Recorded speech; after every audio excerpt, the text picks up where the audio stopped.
série qui va se poursuivre toute la semaine jusqu'à vendredi. Toute l'émission de vendredi, d'ailleurs, sera consacrée au dernier épisode qui nous amène jusqu'à maintenant, en tout cas jusqu'en 1991.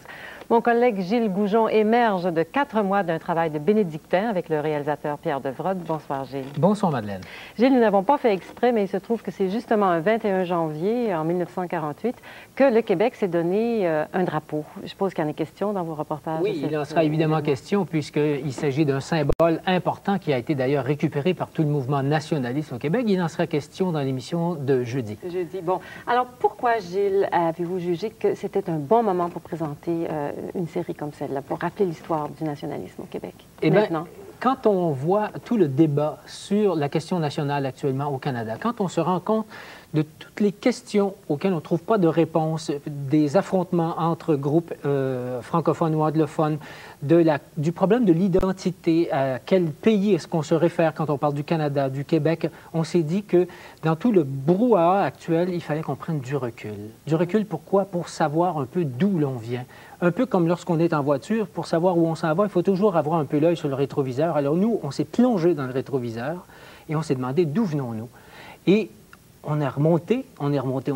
Finalement, on s'est aperçu qu'il fallait remonter jusqu'au régime français pour comprendre toute cette quête d'identité et ce besoin d'affirmation nationale des Canadiens français. Alors, c'est là qu'on commence ce soir et on va aller jusqu'où ce soir dans Alors, ce soir, on vous ramène à 1750, quelques années avant la défaite, avant la conquête des Anglais, et on va se rendre jusqu'à 1867, donc jusqu'à la création du Canada. Bien, merci Gilles. On va regarder ensemble.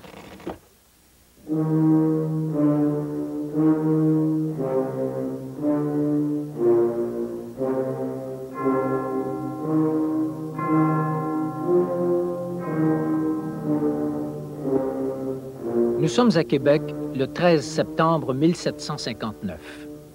Depuis 3 ans, les deux grandes puissances coloniales, la France et l'Angleterre, sont en guerre. Les champs de bataille, on les a transportés également dans les colonies.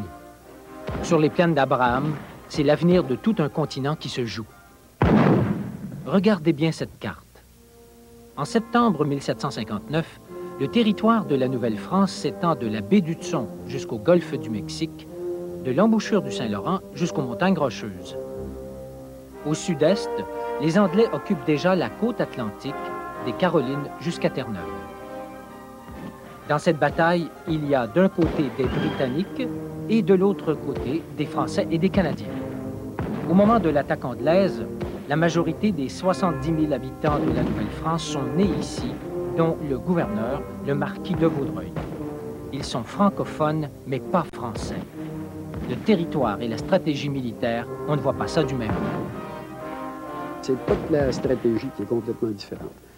Vaudreuil, Canadien, né ici, dit qu'il faut absolument conserver toute la Nouvelle-France, à savoir depuis la baie d'Hudson jusqu'au golfe du Mexique, parce qu'à ce moment-là, ça permet un commerce de fourrure et également tenter un commerce des pêcheries.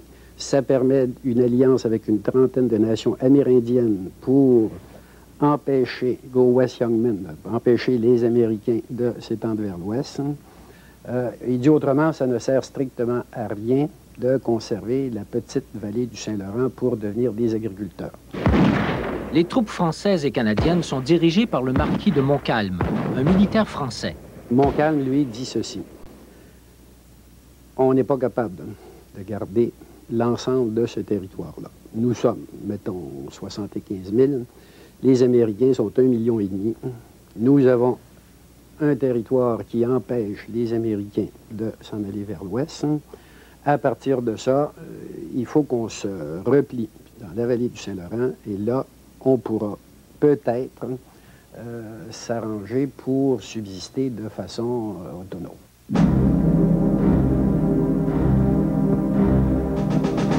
Le combat des plaines d'Abraham dure à peine 1 heure. Les deux généraux ennemis, Montcalm et Wolfe, succombent à leurs blessures.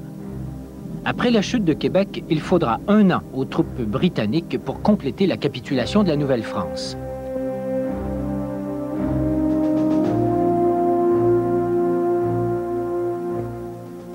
Après la défaite, les habitants de la Nouvelle-France qui le désirent sont autorisés par les Britanniques à quitter le pays. Mais ils sont peu nombreux à le faire.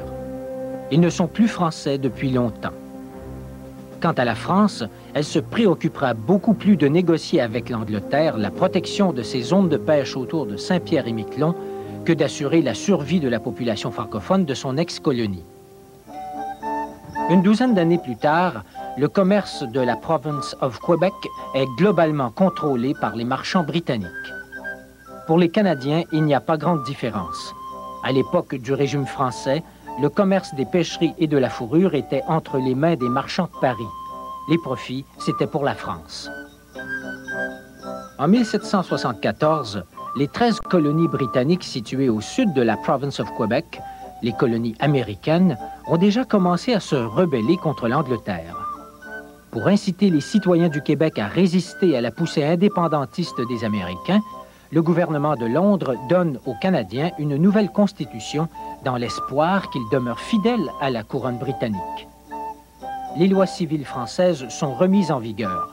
La langue française et la religion catholique sont reconnues et les Canadiens d'origine française peuvent participer au gouvernement civil de la colonie. C'est l'acte de Québec. 2 ans plus tard, en 1776, les 13 colonies américaines déclarent leur indépendance.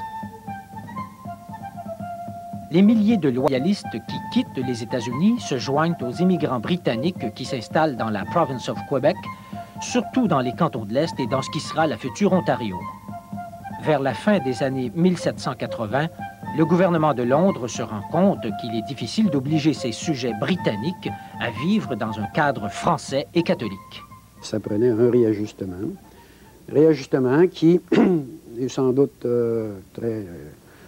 très logique et pas du tout oppressif. William Pitt, en 1791, va donc décider, avec Georges III qui est roi d'Angleterre, de nous accorder l'acte constitutionnel en disant les anglophones majoritaires, vous serez dans l'Ontario, les francophones majoritaires, vous serez dans le Québec.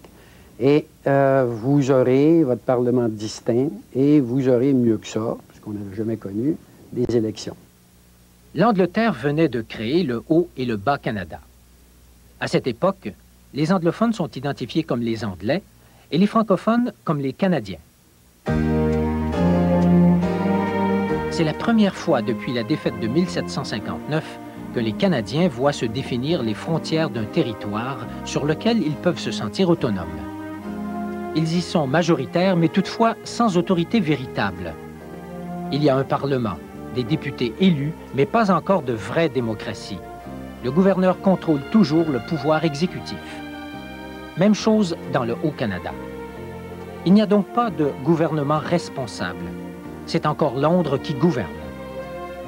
Dans ce Bas-Canada du début du 19e siècle, les Canadiens, majoritaires, sentent bien le poids de la minorité régnante dont le nombre se gonfle rapidement par l'immigration.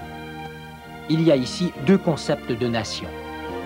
À ce moment-là, il y a un affrontement entre les 2 nationalismes. Jusqu'à un certain point, on n'avait pas de vraie nation, ni dans un cas, ni dans l'autre.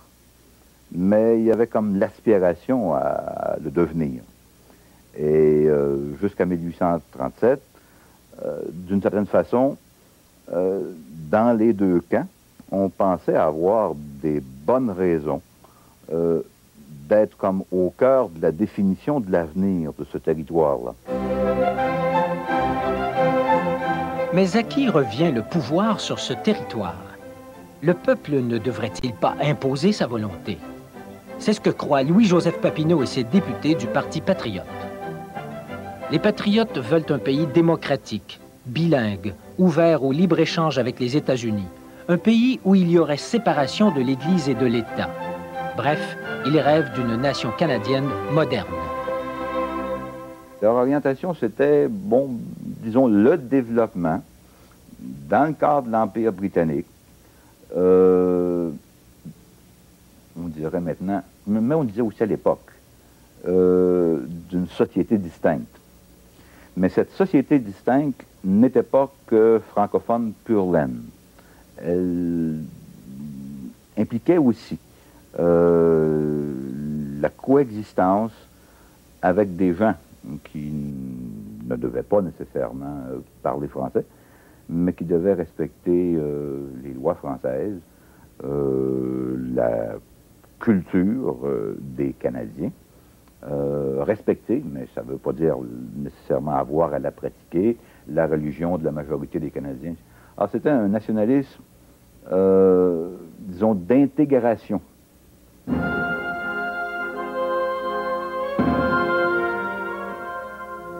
En 1837, le mécontentement est grand dans le Haut et dans le Bas-Canada. Londres refuse toujours d'autoriser la mise sur pied d'un gouvernement responsable. Des assemblées populaires de protestation s'organisent dans plusieurs villes et villages. Le gouverneur Gosford les interdit. Dans la vallée du Richelieu et du côté de Saint-Eustache, l'armée britannique réprime brutalement ce mouvement d'insurrection appréhendé. Plusieurs patriotes se réfugient aux États-Unis. En 1838, dirigés par Robert Nelson, les patriotes reviennent proclamer la République du Bas-Canada. Après quelques attaques ratées contre les troupes britanniques, la riposte est encore plus violente. Des villages sont mis à sac et à feu.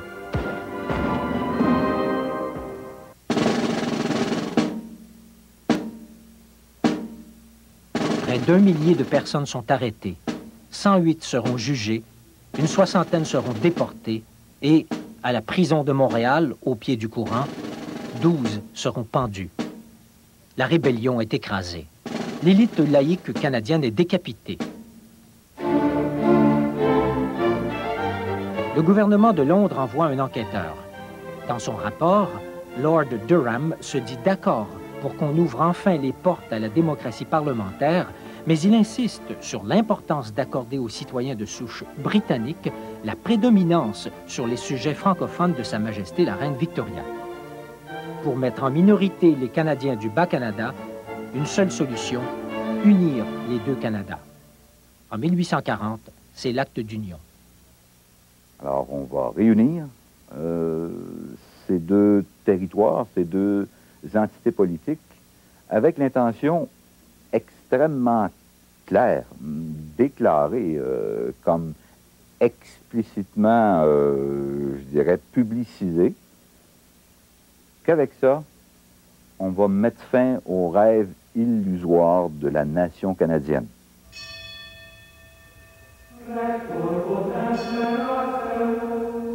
C'est à compter de ces années que le clergé va combler le vide laissé par la disparition des leaders laïques.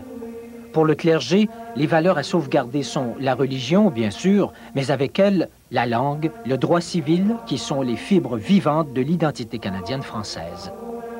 En termes statistiques, il est peut-être vrai que la langue, d'un point de vue canadien-français 1850, que la langue est gardienne de la foi. De soi, il n'y a pas de relation, je dirais, essentielle, logique, mais il peut y avoir une relation que j'appellerais sociologique. Puis le clergé le sait. Et c'est pas bête du tout de prendre les choses ainsi. Mais ça implique que le nationalisme va prendre un petit air, le mot petit, c'est un peu un euphémisme, un petit air clérical et un petit air conservateur au plan social qu'il n'avait pas avant 1840. La loi de l'Union fait de l'anglais la langue officielle du Canada uni.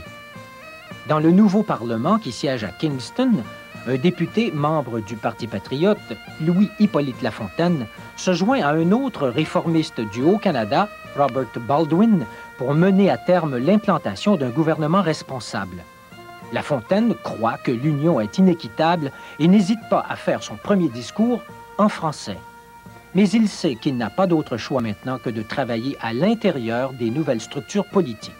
Je pense qu'il a été à la fois un homme d'affirmation nationale et un homme de compromis. Si on le compare avec Papineau, peut-être que la dominante est comme déplacée. Peut-être que l'affirmation était plus totale chez Papineau et la capacité de compromis, qui n'était pas tout à fait inexistante, moins considérable. Et à l'inverse, chez Lafontaine, l'aptitude au compromis toujours un peu arbitraire, ces comparaisons-là. L'aptitude au compromis domine, est prépondérante par rapport à ce qu'on a appelé tantôt l'affirmation nationale. Pour La Fontaine et de nombreux leaders de l'époque, l'aventure de l'Union n'est pas essentiellement négative et risque même d'être rentable. De manière générale, après avoir comme désespéré de l'avenir, on se dit, oh, ça va aller. Et on se met à dire que c'est moins tragique qu'on avait cru, qu'il y aura moyen de se débrouiller avec ça.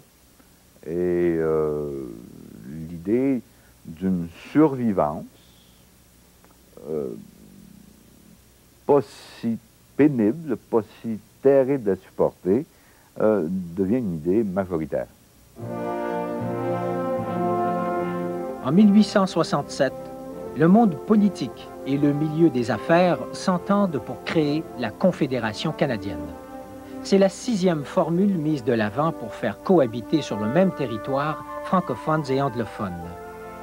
Après la Nouvelle-France, il y avait eu la conquête et son régime militaire en 1760, la proclamation royale de 1763, l'acte de Québec de 1774, la Constitution de 1791 et l'acte d'union de 1840.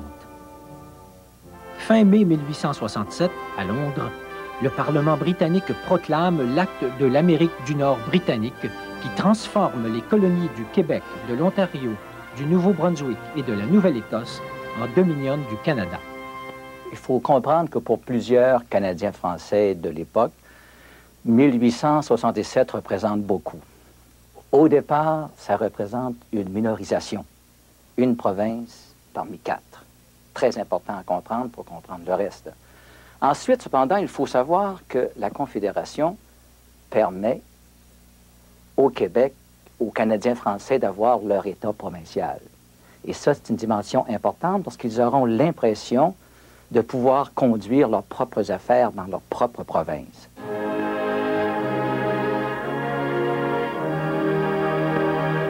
Les pères de la Confédération ne pouvaient savoir que les années qui vont suivre seraient marquées par des événements qui feront ressortir les divisions profondes entre Canadiens français et Canadiens anglais.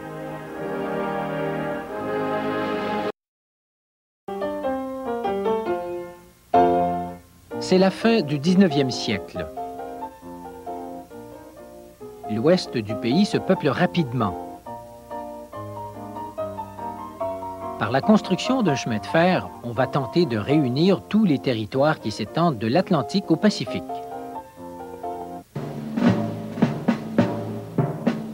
Les gens du chemin de fer envahissent donc les terres des Indiens et des Métis. En 1885, devant le refus d'Ottawa de reconnaître leurs droits de propriété, les Métis se soulèvent, fondent une république et entreprennent une résistance armée. À leur tête, un homme de 41 ans, Louis Riel. Comme la majorité des Métis, il est francophone et catholique. Riel établit ses quartiers généraux à Batoche, en Saskatchewan. Ottawa réagit rapidement en envoyant des troupes.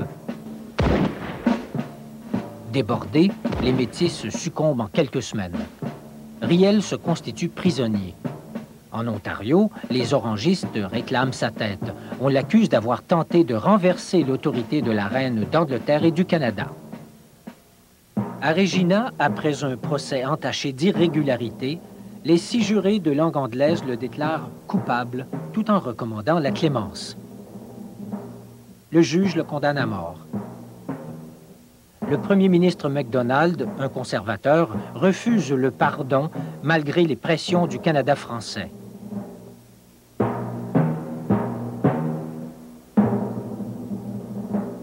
Riel meurt sur l'échafaud le 16 novembre 1885.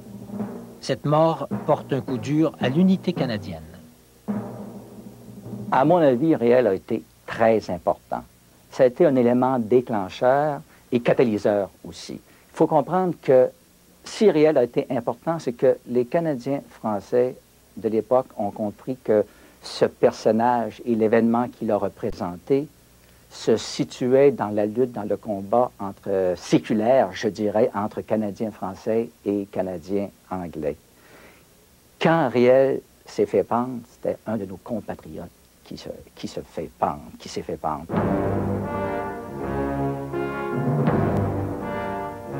Le 22 novembre, 6 jours après la pendaison, 50 000 personnes se réunissent au Champ de Mars de Montréal. 50 000 personnes, c'est le quart de la population de la ville. Parmi les orateurs, 2 libéraux, Wilfrid Laurier et Honoré Mercier. Riel est mort sur l'échafaud, comme les patriotes de 1837, en brave chrétien. En assassinant Riel, Sir John n'a pas seulement frappé au cœur de notre race, il a aussi trahi la cause de la justice et de l'humanité. Des manifestations, il y en aura toute la semaine au Québec. Jamais depuis 1837, l'indignation n'avait réuni autant de monde. Mercier fonde un nouveau parti, le Parti national, qui regroupe des libéraux et des conservateurs dissidents. Il propose l'union de tous les Canadiens français. En janvier 1887, il devient premier ministre du Québec. On peut dire que Mercier a été en quelque sorte le père de l'idée autonomiste au Québec et c'est lui qui a permis à cette idée-là de devenir l'expression du nationalisme canadien-français politique de l'époque. Selon Mercier, le Québec doit s'affirmer comme nation française et catholique. Face au fédéral, il adopte une attitude fortement autonomiste. C'est lui qui, en octobre 1887, convoque la première conférence interprovinciale dans l'histoire de la Confédération. On y affirme que le pouvoir central n'est qu'une créature des provinces qui ont accepté de jouer le jeu de la Confédération. Il croit à la Confédération, c'est difficile à l'occasion, bien sûr, émet des doutes, mais il est perçu à l'extérieur du Québec comme étant un séparatiste aussi. Il faut bien comprendre que les discours de Mercier qu'il a fait soit au Champ de Mars ou bien à la Saint-Jean-Baptiste en 1889 a été perçu à l'extérieur du Québec par les protestants, par les orangistes et le reste comme étant vraiment du séparatisme. Mais quand on connaît Mercier, qu'on connaît ses écrits et le reste, il faut se rendre compte que même s'il y a eu des doutes à l'occasion, même si vers la fin de sa vie, il est mort en 1894, même si vers la fin de sa vie, il commence à parler d'indépendance, on s'interroge s'il parle de celle du Québec, du Canada ou du Canada de l'Angleterre, il en demeure pour moi que fondamentalement, Mercier se situe dans la structure politique fédérale. Pendant que Mercier veut un Québec autonome à l'intérieur d'un Canada uni, un homme public se démarque. Jules-Paul Tardivelle, un journaliste de Québec, opte carrément pour l'indépendance du Québec. On est en 1886. Tardivelle, lui, s'inscrit dans un type de nationalisme qui pousse à leurs extrêmes ces caractéristiques-là. Et Tardivelle, lui, va prôner au départ donc un type de nationalisme ultramontain qui place au centre de la société la religion catholique et fait en sorte que le spirituel va primer sur le temporel, va faire en sorte que l'Église devra dominer l'État. L'option de Tardivelle ne séduira pas les foules, mais frappera l'imagination. D'autres gestes, cependant, auront un impact indéniable, des gestes que les Canadiens français perçoivent comme de l'intolérance de la part des Canadiens de souche britannique. Après le Nouveau-Brunswick en 1873, c'est au tour du Manitoba en 1890 d'adopter des lois scolaires qui, en fin de compte, mènent à l'abolition des écoles françaises et catholiques. Chaque fois que les Canadiens français ont fait appel à la protection du fédéral, tel qu'indiqué dans la Constitution de 1867, eh bien, chaque fois, le fédéral s'est rangé du côté des provinces anglophones. Les Canadiens français ont compris progressivement que le gouvernement fédéral pouvait de moins en moins les protéger dans la Confédération. On a vu son inaction dans, en fait, les écoles du Nouveau-Brunswick. On a vu qu'il a pris beaucoup de temps on verra qu'il prendra beaucoup de temps à réagir au Manitoba. Progressivement, les Canadiens français, par l'affaire Riel, ça se concrétise, ont compris que le gouvernement fédéral ne les protégerait pas toujours. Dimension très importante, et on commence à se replier un petit peu sur le Québec comme tel. Quelques années plus tard, en 1912, ce sera au tour de l'Ontario de n'autoriser l'enseignement du français que dans les 2 premières années du primaire. imaginez le tollé au Québec. Après, en fait, l'abolition des droits aux écoles séparées, maintenant, on s'engageait nettement du côté du Canada anglais sur la langue française qu'on voulait abolir. Alors, il y a eu une réaction énorme au Québec et une réaction qui a participé lors de la Première Guerre mondiale au refus des Canadiens français d'aider à la mère patrie d'Angleterre. Malgré de nombreuses frustrations, les Canadiens français continuent de faire confiance au nouveau système politique confédéral. En 1896, cette confiance se double de fierté. Pour la première fois de l'histoire de ce jeune pays, un des leurs, Wilfrid Laurier, est élu premier ministre. En même temps que lui, Henri Bourassa, un nationaliste, est élu député libéral fédéral du comté de Labelle. Dès le départ, Laurier est confronté à la fameuse question des écoles catholiques du Manitoba qui n'est pas encore réglée. Laurier choisira de ne pas vexer la majorité anglophone. Laurier a toujours dit, lui, que je m'inscris au centre de tout ce qui se passe. Je suis chef de pays. Je dois, comment dirais-je, faire appel à l'esprit de tolérance et je dois faire appel, et je dois considérer les différentes pressions qui se font sur moi. Donc, Laurier a développé progressivement un nationalisme que je qualifie de centre. C'est un événement qui se déroule à l'autre bout du monde qui provoquera une nouvelle fois la division entre les anglophones et les francophones. C'est la guerre des Boers. En Afrique du Sud, les soldats britanniques sont en guerre contre les Boers, un peuple de la République du Transvaal qui refuse la domination anglaise. Le Canada est membre de l'Empire. Il est donc automatiquement en guerre contre les Boers. Les Anglo-Canadiens soutiennent que le Canada doit envoyer des troupes pour soutenir l'Empire, auquel ils sont encore très attachés. Dans les rues de Québec, on voit des centaines d'hommes s'embarquer pour soutenir la guerre impériale. Mais dans l'ensemble, les Canadiens français s'y objectent. À leur tête, Henri Bourassa, qui affirme qu'il s'agit là d'une campagne coloniale face à laquelle le Canada doit montrer son indépendance. Vous, Anglais, vous parlez, vous agissez pour l'Angleterre. Moi, Canadien, parle et j'agis pour le Canada. Bourassa dira, lui, il faut résister à tous ces désirs impérialistes de l'Angleterre. Il faut surtout résister à cette idée de fédération impériale qui voulait en fait une sorte d'union politique, d'union militaire, d'union économique dans l'Empire britannique. Alors Bourassa a dit, il faut résister au maximum à ça, et c'est la seule façon de devenir un jour une nation vraiment complète, entière. L'épisode de la guerre des Boers fera s'opposer Henri Bourassa et le premier ministre Wilfrid Laurier. Encore une fois, Laurier se ralliera à la majorité anglophone.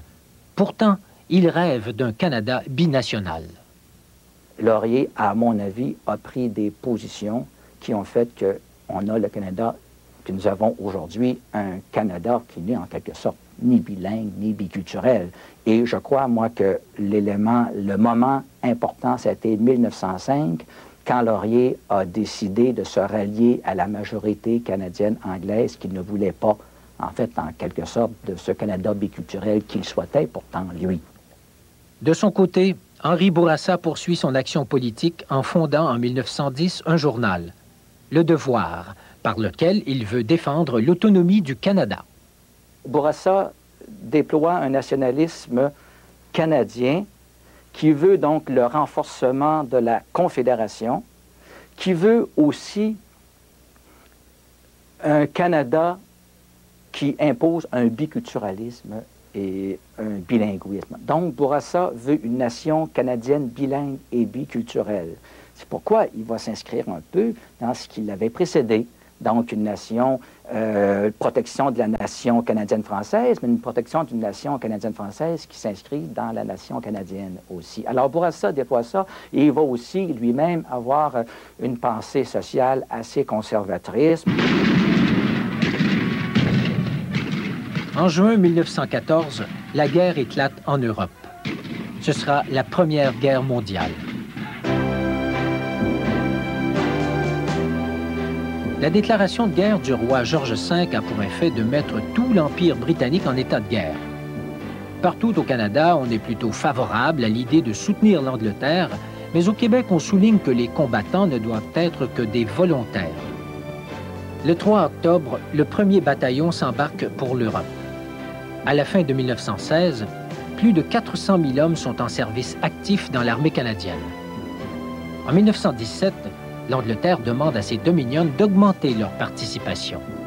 Au Canada, le premier ministre Borden, un conservateur, est favorable à cette idée.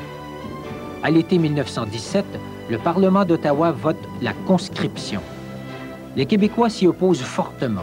Cette guerre est une affaire européenne. L'ancien premier ministre Laurier, maintenant chef de l'opposition, se rapproche de son ami Henri Bourassa pour combattre la conscription. Malgré les réticences du mouvement syndical, au Canada anglais, on n'est plus favorable à l'idée d'aller se battre pour la gloire de l'Empire britannique. Sur cette question de la conscription, Borden déclenche des élections. La campagne se fait sur le dos des Québécois pour rallier les Canadiens anglais hésitants. Le résultat est dramatique. Au Canada, c'est clair, oui à la conscription. Au Québec, c'est un non sans équivoque. Le Québec est isolé. La conscription a été un élément majeur. Il faut dire que la conscription devient en quelque sorte un sommet de, je dirais, détention. Je vous répète, les Canadiens français voulaient se protéger comme nation, voulaient protéger une certaine idée du Canada, puis une certaine idée de leur propre Québec. Cette idée-là contredisait la vision canadienne, anglaise, protestante de ce Canada-là. Lorsqu'arrive la conscription, le choc est brutal, deux visions différentes. Et la conscription, pour les Canadiens français, a été vue comme, comment dirais-je, le refus de la part du Canada anglais, vraiment finalement un refus final de leur perception du Canada. Des milliers de Canadiens français vont s'enrôler, mais un grand nombre refusent le service militaire. Des manifestations éclatent à Montréal et dans la région de Québec. La ville de Québec est le théâtre d'émeutes d'une grande violence, alors qu'un bataillon de soldats anglophones de Toronto charge la foule baïonnette au canon. Résultat, 5 morts, 70 blessés. Il y a eu donc à ce moment-là, à l'été 1917, une division entre les deux pays, je dirais. Hein? Et c'est pourquoi, disons, il y a un historien, Destin Morton, qui a dit un jour, on a toujours dit que la guerre avait créé le Canada que l'on connaît aujourd'hui. Mais il a ajouté aussi que la guerre a peut-être créé deux nations dans ce Canada-là. Effectivement, les Canadiens français ont pris, à mon sens, conscience davantage que le Canada auquel ils croyaient était impossible, somme toute.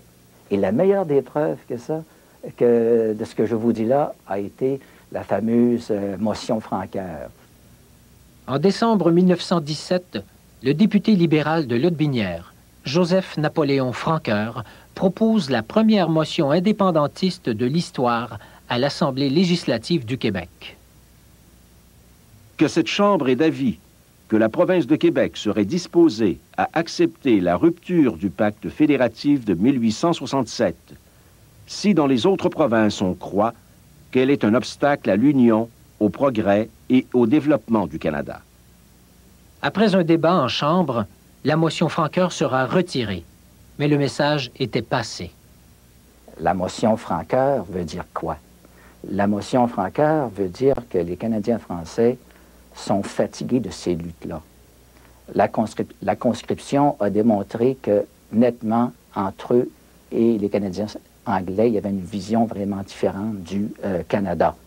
Conscription, motion Francoeur, et tout ce qu'il y a derrière, toutes les luttes depuis 1867, depuis les luttes de 1880, les luttes de 1885, de 90, ont fait en sorte que les Canadiens français, après la Première Guerre mondiale, ont décidé en quelque sorte de se replier sur le Québec. Progressivement, le mouvement nationaliste va se retrancher au Québec. Dans les années qui vont suivre, il y aura d'abord l'effervescence des années folles, puis la dépression et le désespoir des années 30. Deux personnages importants, le chanoine Groulx et Maurice Duplessis, façonneront 40 ans de nationalisme au Québec. On les appellera les années folles.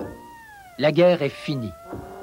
Les idées, les projets, les découvertes, les modes, partout en Occident, c'est l'explosion du capitalisme sauvage. Un grand délire collectif s'empare du monde occidental. En Russie, on bascule dans le communisme. Au Québec, on prêche les vertus de la vie rurale alors que Montréal se développe entre les mains des anglophones qui contrôlent l'industrie et l'argent. En 1929, avec le krach de la bourse de New York, tout s'écroule en Occident. En Europe, les fascistes affirment que le redressement passe par le corporatisme et le nationalisme. Au Québec, on cherche une troisième voie entre le communisme et le capitalisme débridé.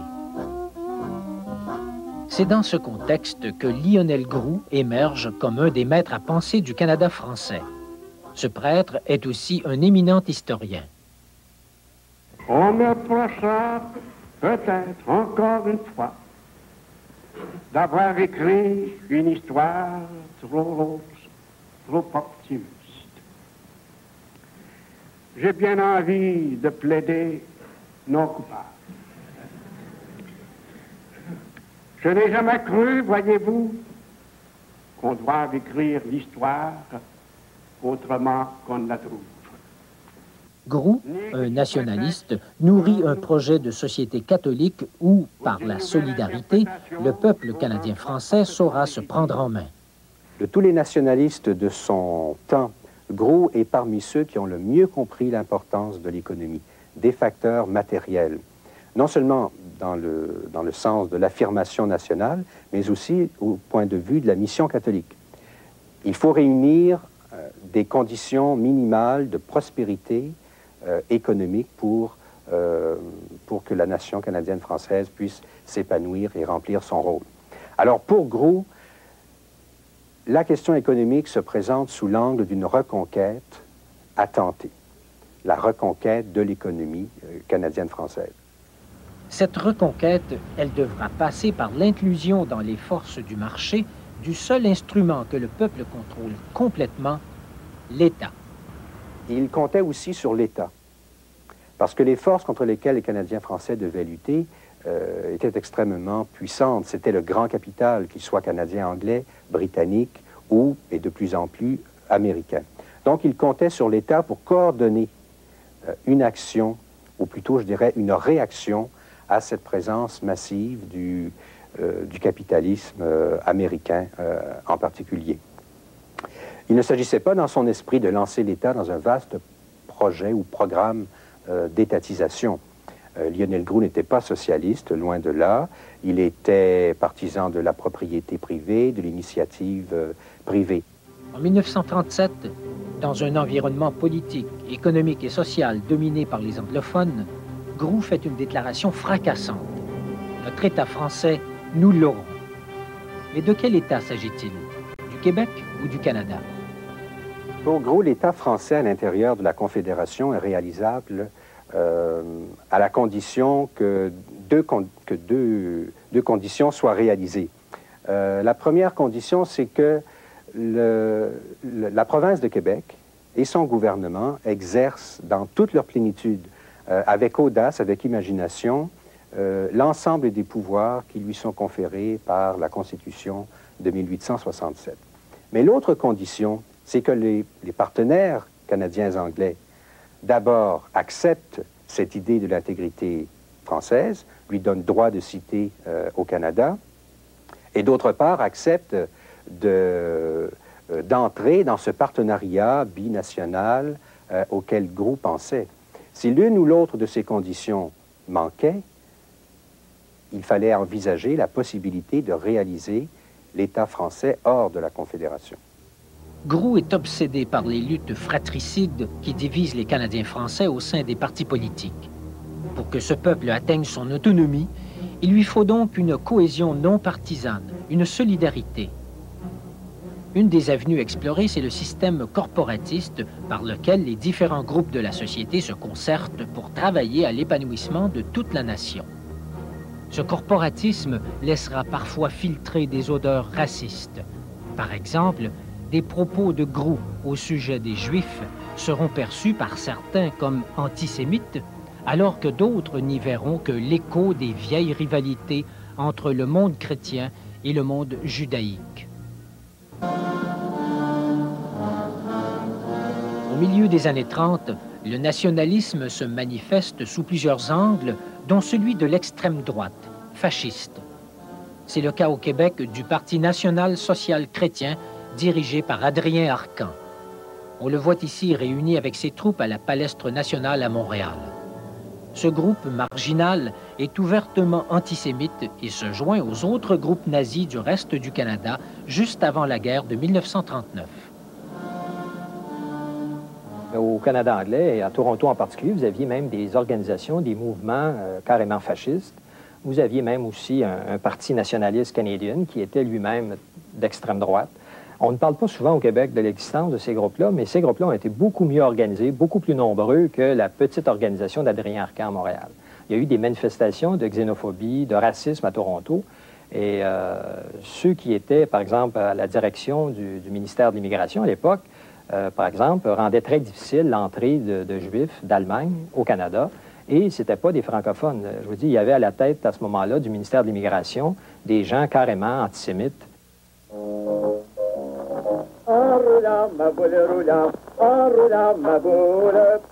C'est à cette époque que les francophones spécifient leur identité. Désormais, ils ne sont plus canadiens, mais canadiens français. Lionel Groulx prononce des centaines de conférences qui martèlent toujours le même thème, l'affirmation nationale des Canadiens français. Pour Groulx, la nation, c'est essentiellement une communauté historique de culture. Groulx n'a jamais cru que les caractères nationaux, du moins les caractères importants, ceux qui servent à fonder l'intégrité française dont j'ai parlé tout à l'heure, Groulx n'a jamais cru que ces caractères nationaux-là étaient transmissibles par le sang. Donc il n'y a pas chez Groulx l'idée d'une conception raciale de la nation. Notre grande ville est remplie d'immigrés, nos Canadiens peuvent plus les supporter. Si ça continue, il va falloir quitter avec une pochette d'eau et puis un petit panier. Dans les années 30, c'est par des chansons comme celle de la Bolduc que s'exprime la frustration du peuple qui blâme les élites, les dirigeants politiques et l'immigration pour le chômage et la misère. Partout en Amérique, on voit naître de nouvelles idées et de nouveaux partis politiques. Si tout le monde veut se donner la main, si tout le monde veut travailler ensemble... C'est le cas de l'Union nationale, un parti fondé en 1936 par Maurice Duplessis. Habile et opportuniste, Duplessis vient de mettre au monde le premier vrai parti profondément québécois, sans attache à Ottawa. Nous sommes ici, sur cette terre d'Amérique, des descendants d'une race fière, vigoureuse, dont la contribution à la Confédération canadienne a été et continue d'être particulièrement merveilleuse. Duplessis est fortement influencé par le chanoine Groulx. Après un premier mandat à la tête de la province de Québec, ce nationaliste conservateur perd le pouvoir aux mains des libéraux d'Adélard Godbout. His Majesty has just proclaimed that a state of war with the German Reich exists as of tonight, September 10th, 1939. On est à l'automne 1939. La guerre mondiale vient de commencer. Les libéraux ont promis aux Québécois que s'ils étaient élus, il n'y aurait pas de conscription comme en 1917.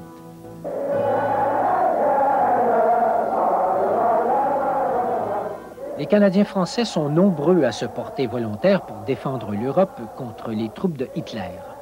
Mais on ne veut rien savoir de l'obligation de s'enrôler. Le maire de Montréal, le célèbre Camillien Houde, critique ouvertement la loi sur la mobilisation et affirme publiquement son intention de ne pas s'inscrire. Le gouvernement fédéral le fait emprisonner pour 4 ans. À la fin de 1941, les demandes de renfort de l'Angleterre amènent de nombreux Canadiens anglais à demander la conscription générale. Mais le premier ministre canadien, Mackenzie King, un libéral, est lié par la promesse que son parti avait faite aux Québécois en 1939. En 1939, il y a eu une promesse formelle de faite aux Québécois on ne fait pas de conscription. On va vous défendre contre la conscription si vous élisez un gouvernement provincial libéral, ce que les Québécois ont fait. Et on savait qu'on avait fait cette promesse-là. C'est pourquoi le plébiscite. Le plébiscite est à l'effet, et regardez comme c'est subtil comme question, acceptez-vous de délier le gouvernement fédéral de la promesse qu'il a faite de ne pas faire de conscription? Mais cette promesse-là avait été faite aux Québécois, le référendum, et pas en Canadien. Et là, les gens vont se liguer pour le non. Au Québec, c'est l'indignation. On crie à la trahison. On fonde la Ligue pour la défense du Canada, un regroupement des opposants à la conscription. Autour d'André Laurendeau et de Maxime Raymond, on retrouve entre autres le vieux Henri Bourassa et un jeune avocat de Montréal, Jean Drapeau. Le lundi 27 avril 1942, le gouvernement fédéral tient un plébiscite pan-canadien. Le Canada anglais vote oui à 80 %. Au Québec, c'est non à 72 %. Comme en 1917, le clivage est évident. On qualifie le résultat de vote de race. Encore une fois, le Québec est isolé au sein de la Confédération. La même année, Maxime Raymond et André Laurendeau fondent un nouveau parti politique, le Bloc populaire canadien. Le parti reçoit l'appui de plusieurs nationalistes qui croient que les Canadiens français doivent se regrouper pour freiner les tendances centralisatrices et dominatrices d'Ottawa. Lors des élections provinciales de 1944, le vote donné au Bloc populaire contribue à affaiblir le Parti libéral. Résultat, l'Union nationale de Maurice Duplessis reprend le pouvoir et cette fois, ce sera pour longtemps. À compter de cette époque, Duplessis va enfourcher le cheval de l'autonomie provinciale. Notre devoir, nous autres, c'est de réclamer, de faire écho au sentiment populaire de la province du Québec, qui ne demande pas de faveur, qui ne demande pas de privilèges, qui demande bien que la reconnaissance de ses droits. Maintenant, la province du Québec, Laurier l'a dit avec raison, n'est pas une province comme les autres. Ceci ne veut pas dire qu'on demande des privilèges. C'est parce que nous avons des caractéristiques spéciales. Selon Duplessis, la Confédération canadienne est menacée par les visées centralisatrices d'Ottawa. Devant l'intrusion du gouvernement central, il commence sa guérilla. Ça consistait à dire non. Non aux allocations familiales, parce que c'était une initiative qui venait du fédéral. À chaque fois que le fédéral prenait une initiative, le gouvernement disait non. Mais c'était négatif, dans le sens qu'il n'y avait jamais de contrepartie québécoise. C'était pas non aux allocations familiales, je vais en faire, il a fini par en faire parce qu'il était forcé. Non aux subventions fédérales aux universités, mais je vais donner plus d'argent aux universités. Il ne donnait pas d'argent aux universités. Non à un plan d'assurance hospitalisation fédérale, mais j'en fais un québécois. Il n'en a jamais fait un québécois parce qu'il ne voulait pas en faire. Il ne croyait pas à ce genre de mesures, d'initiatives de la part de l'État. Ce qui fait qu'avec le recul, les nationalistes qui se reconnaissaient en lui ont fini par dire, ma foi, il ne fait que dire non. Sous Duplessis, tout devient bassement électoraliste et la machine à propagande roule à plein régime. L'impossible devient praticable. D'énormes roches comme celle-ci, naguère immuables, sont maintenant ébranlées, déterrées et repoussées aisément par le bélier mécanique que le gouvernement de l'Union nationale met à la disposition des colons. Les moissons faites, on laisse chevaux et moutons paître dans les champs rasés. Le colon, esclave hier sous les gouvernements libéraux, est devenu un homme libre, un cultivateur authentique qui chaque jour ajoute au patrimoine de la nation. Le premier ministre saura toutefois faire des gestes spectaculaires, pleins de symboles et qui frappent l'imagination. C'est lui qui, en 1948, donne au Québec son drapeau fleur-de-lysée. Pour Duplessis, l'identité canadienne-française loge d'abord et avant tout au Québec. Eh bien, la province de Québec, c'est la grande maison paternelle de la nation canadienne-française. Il faut avoir un plan, il faut avoir des débits, il faut avoir des spécifications. Nous les avons. Sur le plan constitutionnel, Duplessis croit à 1867, croit au fédéralisme. Et on aurait tort de penser que Duplessis était séparatiste pour deux sous, mais pas du tout. Au contraire, les quelques fois qu'il fait allusion, c'est avec dédain, dégoût, mépris. Duplessis croit à 1867, croit à la Confédération canadienne, croit au pacte confédératif. C'est une bonne affaire pour les Québécois, pour la province, en lien avec sa définition du nationalisme, lié sur la tradition, la foi, la langue, des choses comme ça. Fatigué de dépendre des subsides fédéraux d'Ottawa qui menacent l'autonomie provinciale, le gouvernement du Québec doit trouver d'autres sources de financement. En 1954, Duplessis établit l'impôt provincial. C'est un geste majeur qui permettra aux gouvernements qui suivront de financer le rattrapage du retard que le Québec a pris dans son développement. Mais Duplessis n'a rien d'un progressiste. En 1949, par exemple, il n'a pas hésité à mettre la police provinciale au service de la compagnie dans la grève de l'amiante. À cette occasion, des journalistes comme René Lévesque et Gérard Pelletier, des juristes comme Jean Drapeau et Pierre-Éliott Trudeau en ont profité pour prendre le parti des ouvriers contre le régime Duplessis. L'année suivante, en 1950, Trudeau et Pelletier fondent Cité libre, une revue audacieuse et courageuse qui s'attaque au traditionnalisme et au nationalisme étroit de Duplessis. Selon eux, le Québec est une société bloquée et rétrograde qui doit s'ouvrir au monde moderne.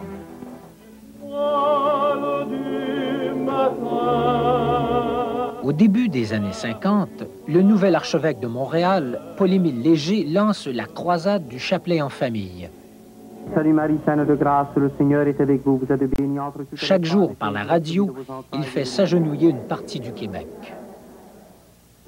Duplessis utilise l'influence, le rôle social et les valeurs que le clergé véhicule pour asseoir sa domination sur la province. En plein milieu du 20e siècle, le Québec est une société étouffante, bloquée, tournée vers le passé. Mais soudain, une fenêtre va s'ouvrir. La télévision renvoie aux Canadiens français une image de ce qu'ils sont. Bye! Je ne vous comprends plus, monsieur le maire. Une autre des belles histoires des pays d'en haut. Il y a des marins cette nuit. Ils vont donner leur âme à Dieu. Et cette fois-ci encore, pour vous accompagner à travers ce labyrinthe hebdomadaire, voici René Lévesque. C'est la télévision qui permet également au journaliste René Lévesque non seulement de se faire connaître, mais de débloquer les horizons politiques et intellectuels de nombreux Canadiens français. Le premier ministre, on le sait, est décédé à minuit 1 minute ce matin à Sheffeville. Il était 6h10 ce matin lorsque l'avion spécial ramenant dans la capitale provinciale la dépouille mortelle du premier ministre Duplessis déposée sur la piste de l'aéroport de l'ancienne Lorette. La mort de Maurice Duplessis, c'est aussi le point final d'une époque. Sa disparition va libérer les forces vives de ce qu'on appellera la Révolution tranquille.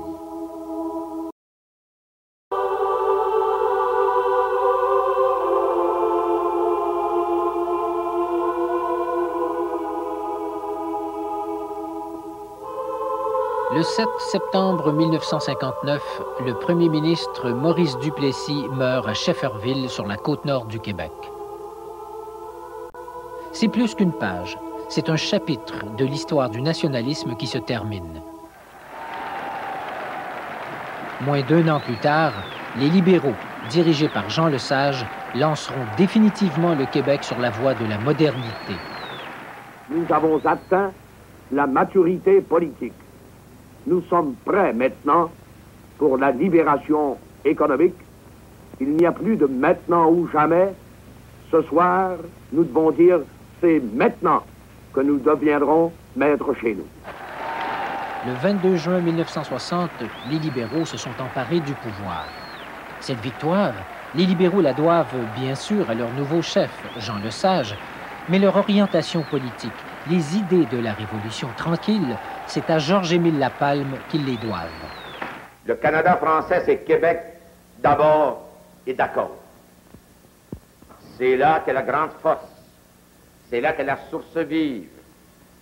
C'est là qu'est la force numérique. Et c'est là qu'est également la force culturelle. C'est là qu'est la force politique. En 1958, donc, lorsque Jean Lesage est élu le chef du parti, il confie à Lapalme le soin de préparer le prochain programme électoral. Donc, et dans ce document-là, qui est vraiment unique, vous avez Lapalme qui dresse un peu un tableau non seulement du passé, mais de toutes les mesures qui seraient importantes de faire, un vaste programme. Au fond, c'est le vaste programme de la Révolution tranquille. Il faut rattraper le temps perdu.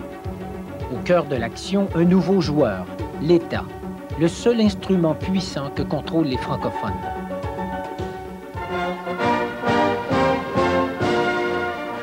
Le Québec s'affirme aussi à l'étranger avec, comme tête de pont, Paris, où l'on inaugure la délégation générale du Québec.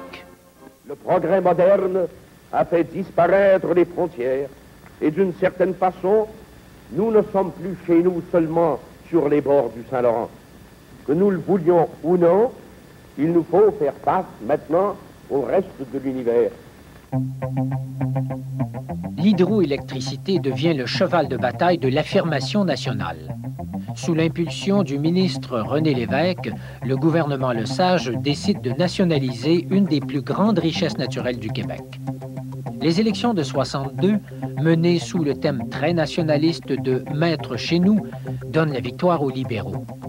Sur cette lancée, la vague de réformes et de restructuration se poursuit dans les secteurs des richesses naturelles, de l'économie, de la sécurité sociale et de l'éducation.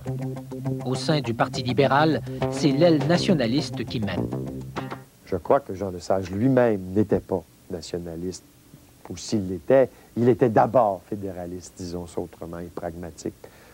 Que la majorité des députés était de tendance fédéraliste, ne voyait pas là un nationaliste, ne voyait pas un autonomiste, ne voyait pas un changement constitutionnel majeur. Par la force des choses, ils ont été amenés à poser des gestes autonomistes importants pour le Québec, à défendre. Mais fondamentalement, ces gens-là étaient fédéralistes. C'était des gens qui ne voulaient pas aller trop loin. Quand certaines mesures ont risqué de heurter nos amis à Ottawa, on a reculé. Face à cette montée du Québec, le gouvernement fédéral lance une grande consultation publique. La commission Laurando-Dunton allait parcourir le Canada pour enquêter sur l'état des relations entre francophones et anglophones. Ces deux peuples, l'anglophone et le francophone, veulent-ils et peuvent-ils vivre ensemble? Quelques années plus tard, les commissaires concluront que les francophones ne sont pas, dans les faits, des citoyens égaux aux anglophones. Mais ce ne sont pas les enquêtes qui provoquent les manifestations. En 1962, le président du Canadien national, Donald Gordon, déclare qu'il ne peut trouver dans son personnel aucun Canadien français apte à occuper l'un des 28 postes supérieurs de l'entreprise de chemin de fer. C'est le genre d'opinion qu'entretenait à l'époque bon nombre de Canadiens anglais à l'égard des francophones. Dès 1963, les premières bombes éclatent à Montréal. Le FLQ, le Front de libération du Québec, venait de naître. Mais depuis quelques années, la majorité des indépendantistes militent pacifiquement au sein de 4 mouvements, dont le Rassemblement pour l'indépendance nationale, qui, lui, se transformera en parti politique. Son chef, Pierre Bourgault. Tous ceux que nous vénérons depuis 200 ans ont été battus. Ils s'appellent Montcalm, Lévy, Papineau, Riel, Chénier, tous, sans exception, ont tous été battus. Pas un seul parmi nous, en 200 ans, n'a gagné une bataille. Et c'est ça, être colonisé. Quand on n'a que des martyrs, comment voulez-vous qu'on ait des aspirations? Comment voulez-vous qu'on ait envie de se battre quand on sait, depuis 200 ans, qu'on perd et qu'on perd? C'est ça, être profondément colonisé. Le samedi 10 octobre 1964, Élisabeth II, reine d'Angleterre et du Canada, fait une visite officielle à Québec.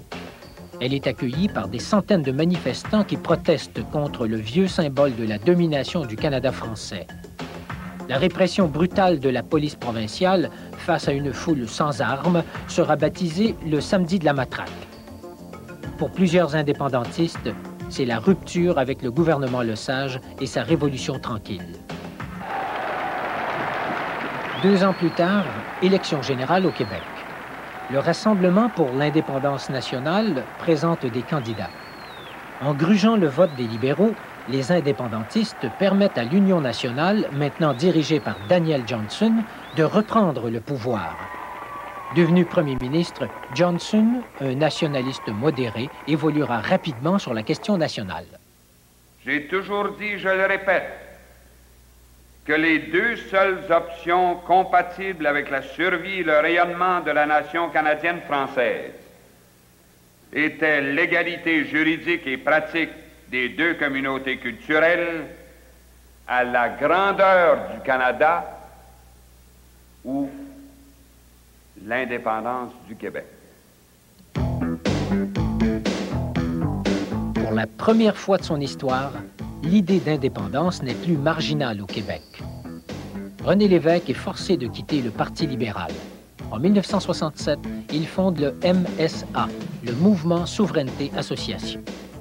Je suis de nationalité canadienne, française, et ces bio, je les ai coupés. Je suis de nationalité québécoise, française, et ces bio, je les ai coupés. C'est au milieu des années 60 que les Canadiens français commencent à s'identifier comme Québécois. Les Anglais avaient de bonnes places et qui lui riaient en pleine face. Bonjour les culottes. C'est surtout par la chanson, la poésie et les spectacles que s'affirme la fierté d'être québécois et la volonté de donner à ce peuple un pays où il sera majoritaire. Parlez de liberté! En 1967, le Québec s'ouvre au monde. C'est l'exposition universelle de Montréal. Plus de 50 millions de visiteurs. C'est l'euphorie, la fête, la célébration d'un Québec dans le monde. Les chefs d'État défilent l'un après l'autre et en juillet, c'est au tour du président de la France, Charles de Gaulle. Sur le chemin du roi, entre Québec et Montréal, les villages l'accueillent dans une atmosphère de libération, dira-t-il. Le soir du 24 juillet 67, au balcon de l'Hôtel de Ville de Montréal, une page d'histoire va s'écrire. Vive Montréal! Vive le Québec!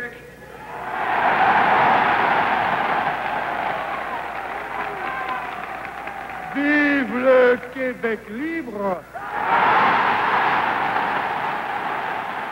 La phrase fera le tour de la planète. Le monde entier vient de découvrir la vigueur du nationalisme québécois. 3 Québécois avaient décidé de renverser la vapeur nationaliste. Pierre Elliott Trudeau, Gérard Pelletier et Jean Marchand veulent démontrer que des Canadiens français peuvent exercer le pouvoir à Ottawa. On les baptise les 3 Colombes. En avril 1968, Trudeau devient chef du Parti libéral du Canada. Pendant la campagne électorale fédérale du printemps 68, c'est la Trudeau-manie à travers le pays. L'élection est prévue le 25 juin. La veille, à Montréal, à l'occasion du défilé traditionnel de la Saint-Jean-Baptiste, des centaines d'indépendantistes voient la présence de Trudeau à la tribune d'honneur comme une provocation. Les slogans et les projectiles fusent. Trudeau refuse de partir. Une échauffourée éclate. 135 blessés, 300 arrestations, dont Pierre Bourgault, le chef du ARIN. Le lendemain, Trudeau est élu premier ministre du Canada. Après Laurier et Saint-Laurent, c'est le 3e Canadien français à diriger le pays. Même des nationalistes votent pour lui. Trudeau est québécois. Quelques mois plus tard, en octobre 68, René Lévesque et d'autres souverainistes fondent le Parti québécois. Les années qui viennent seront marquées du sceau de l'affrontement entre souverainistes et fédéralistes. On ne laissera pas diviser ce pays. En même temps que Trudeau vante les mérites d'une société juste, il est intransigeant au plan constitutionnel, refuse au Québec un statut particulier et s'attaque avec virulence aux indépendantistes. Aux yeux du Canada anglais, il est le Canadien français qui remettra le Québec à sa place. Ça a assez duré, les folies, depuis quelques années. On veut maintenant travailler ensemble pour faire un pays libre, un pays prospère et un pays uni. Fini, les folies. Depuis le 29 avril 1970, le Québec est dirigé par les libéraux. Leur nouveau chef, Robert Bourassa, est le plus jeune premier ministre de l'histoire. Il a 37 ans quand, en octobre 70, le Front de libération du Québec enlève coup sur coup l'attaché commercial britannique à Montréal, James Cross, et le ministre du Travail du Québec, Pierre Laporte. Pour des raisons humanitaires qui apparaissent évidentes par suite des développements des derniers jours... Dans leur manifeste, les ravisseurs font état de revendications économiques, sociales et politiques ayant trait à l'exploitation d'un peuple québécois minoritaire. Le gouvernement fédéral de Trudeau réagit en décrétant la loi des mesures de guerre. L'armée s'installe à Montréal. Les libertés civiles sont suspendues.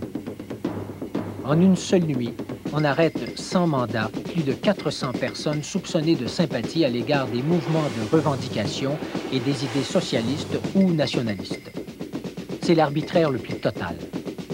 Le lendemain, on découvre en banlieue de Montréal le corps du ministre Pierre Laporte. Le choc est brutal.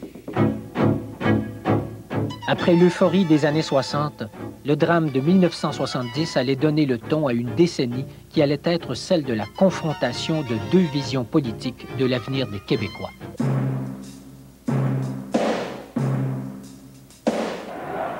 Le statut de la langue française sera au cœur de nombreux affrontements politiques au cours des années qui suivront. Déjà, une première loi en 1969 en avait mécontenté plusieurs. En 1974, le gouvernement Bourassa proclame par la loi 22 que le français est langue officielle. Mais cette loi est jugée trop perméable à l'invasion de l'anglais. Au milieu de la décennie, le climat social est explosif. On reproche à Bourassa d'être mou et ambigu, non seulement dans sa gestion de la province, mais aussi face à Ottawa.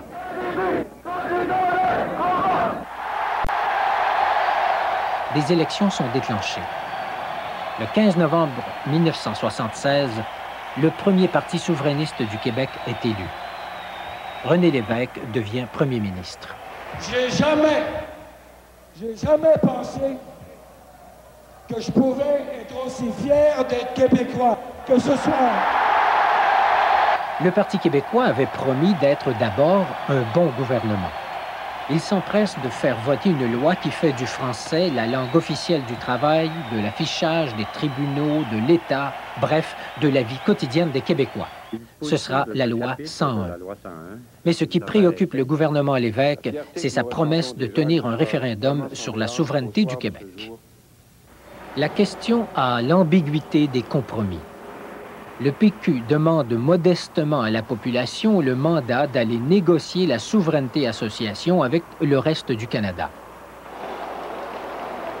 La campagne référendaire est virulente. Tous les ténors du fédéralisme, Trudeau en tête, montent aux barricades. Non au référendum signifiera l'obligation pour le reste du Canada de reconnaître le malaise et de négocier de bonne foi un nouvel aménagement des rapports entre le Québec et le Canada. Nous mettons notre tête en jeu, nous, députés québécois, parce que nous le disons aux Québécois de voter non. Et nous vous disons à vous des autres provinces que nous n'accepterons pas ensuite que ce non soit interprété par vous comme une indication que tout va bien puis que tout peut rester comme c'était par avant. Nous voulons du changement, nous mettons nos sièges en jeu pour avoir du changement.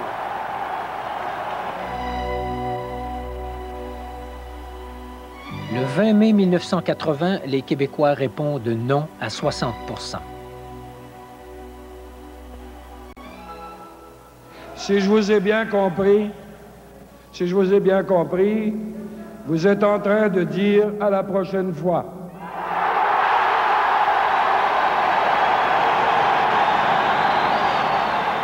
Partout au pays, plusieurs pensent que c'en est fait du nationalisme québécois.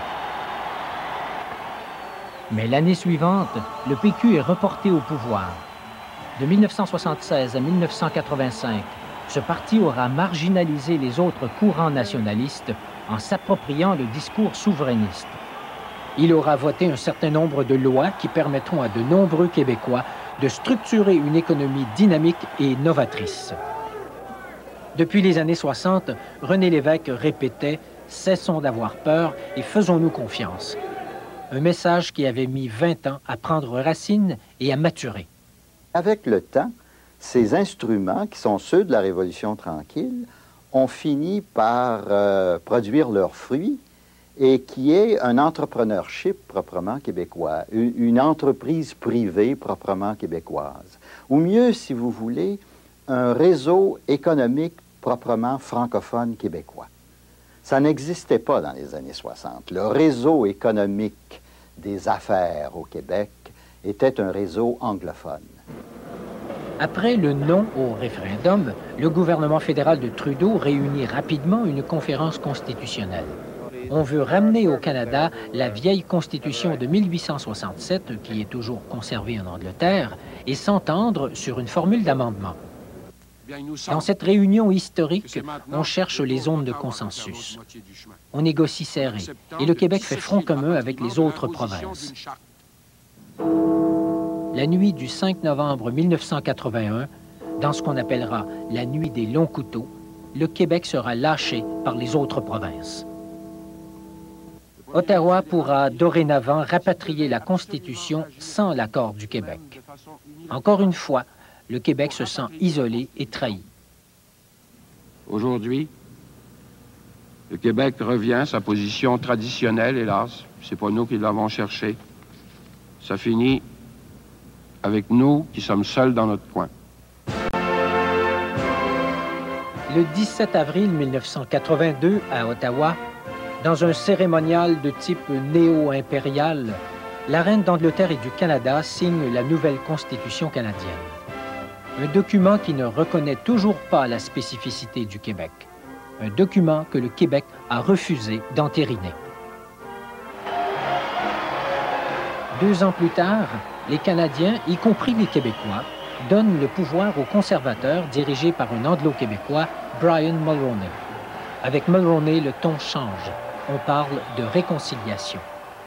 Ensemble, nous, du prochain gouvernement conservateur, nous allons, espérons-le, et de bonne foi, convaincre l'Assemblée nationale du Québec de donner son assentiment à la nouvelle Constitution canadienne avec honneur et enthousiasme. René Lévesque, premier ministre du Québec, lui fait confiance. Si le fédéralisme devait fonctionner moins mal, et même vraiment s'améliorer, est-ce que ça risque pas d'étouffer un peu notre option fondamentale et de renvoyer la souveraineté aux calendes grecques? De toute évidence, il y a un élément de risque. Mais c'est un beau risque, et qu'on n'a pas le loisir de toute façon de refuser. Quelques mois plus tard, le PQ est déchiré. Faut-il, oui ou non, de nouveau faire confiance au fédéral? Cette crise finit par entraîner la démission de René Lévesque comme chef du parti. Son successeur est Pierre-Marc Johnson, le fils de Daniel Johnson. Mais en 85, le PQ perd le pouvoir aux mains des libéraux.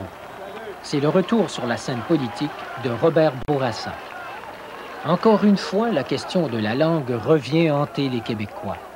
La loi 101 ayant été peu à peu démolie par les tribunaux, Bourassa n'hésite pas à faire voter une autre loi, la loi 178, qui réinstaure plus ou moins habilement le statut officiel de la langue française dans l'affichage public.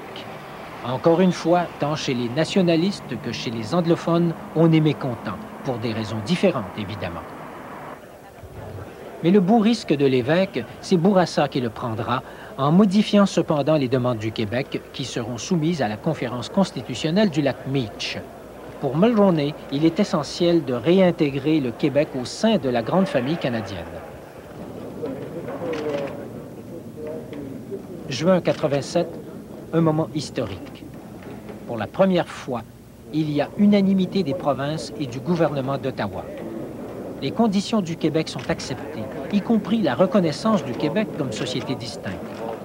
Reste maintenant aux chefs de chaque province l'obligation de faire entériner cette décision par leur législature. On se donne rendez-vous dans 3 ans. Au cours de ces 3 années, l'unanimité des provinces s'effrite. Juin 1990, à la date d'échéance, l'accord du lac Meech ne tient plus. Terre-Neuve et le Manitoba ont bloqué l'entente. C'est non à la société distincte, même si le Québec est dirigé par un gouvernement fédéraliste. C'est la position de mon gouvernement de négocier dorénavant à 2 et non à 11. De négocier avec le gouvernement canadien, qui représente l'ensemble de la population du Canada. 2 jours plus tard, à l'occasion de la Fête nationale des Québécois, 250 000 personnes descendent dans les rues de Montréal. Le drapeau fleur-de-lysée est plus que jamais symbole de résistance et de fierté.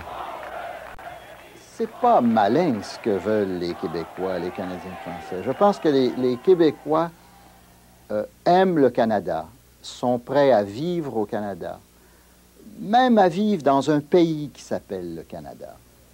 Et ils l'ont démontré à plusieurs occasions. Mais leur appartenance immédiate, leur premier patriotisme s'adresse au Québec. Et dans la mesure où les Québécois pourront être Québécois d'abord et Canadiens ensuite, ils pourront, je crois, aller assez loin dans leur canadianisme. Mais ce qui se passe aujourd'hui, en tout cas ce qu'on entend de beaucoup de Canadiens de langue anglaise, c'est l'invitation suivante: soyez Canadiens d'abord et Québécois ensuite. Et ça, je pense qu'on n'est pas près de l'obtenir des Québécois. De plus en plus, les Canadiens et les Québécois de vieille souche doivent composer avec un environnement pluriethnique, des gens dont les racines sont ailleurs. Au Québec, en cette fin de 20e siècle, être québécois, c'est d'abord et avant tout habiter le Québec, quelle que soit son origine. C'est un élément nouveau qui va nécessairement modifier la texture du nationalisme traditionnel.